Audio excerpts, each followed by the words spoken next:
கதிரோட ரூம்ல பாத்தீங்களா?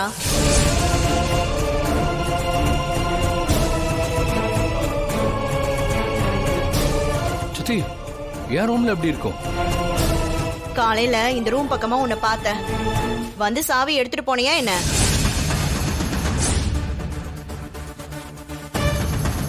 சித்தி, என்ன பேசுறீங்க? காலையில இருந்து நான் கீழே வரல, இப்பதான் வரேன்.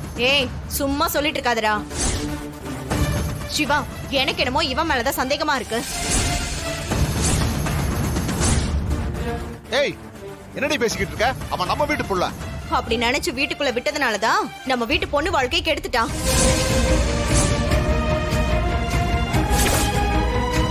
பத்மா, தேவையில்லாததெல்லாம் எதுக்கு பேசுற? கதிர் அப்படியெல்லாம் பண்ணிருக்க மாட்டான். அவன் எடுத்தானா இல்லையான்னு அவன் ரூம்ல போய் தேடி பார்த்தா தெரிய போகுது. உங்களுக்கு பார்க்கணும்னா போய் பாத்துக்கோங்க. நான்லாம் எதுவும் எடுக்கல. சும்மா எது நடந்தாலும் என் மேல பழி போடாதீங்க. யாரா? யாரு உன் மேல பழி போடுறா? ஏங்க வாங்க, அவன் ரூம்ல போய் பாப்போம். போங்க. வாங்கன்னு சொல்றேன்ல. ஆமா, அட வாங்க வாங்க. போங்க போங்க.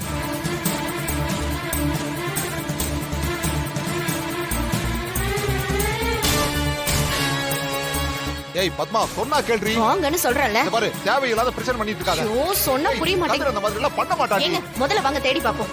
பேசிட்டே இருப்பாரு. தேடுங்க. ஏய், நான் தான் சொல்றேன்ல, அத தேடுங்க.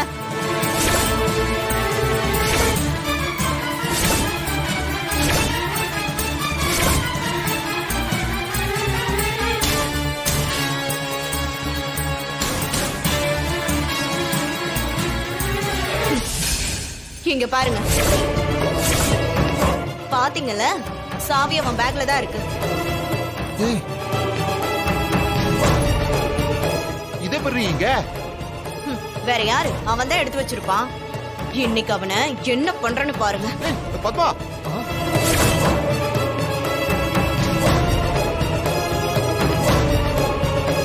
சிவா, இங்க பாரு சாவிய.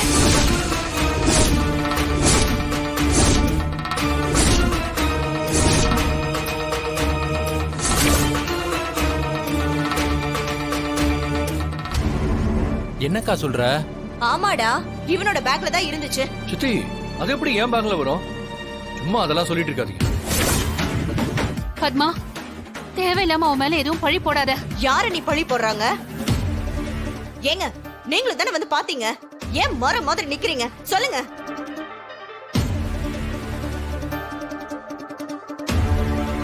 கதிர் பேக்ல தான் இருந்துச்சு.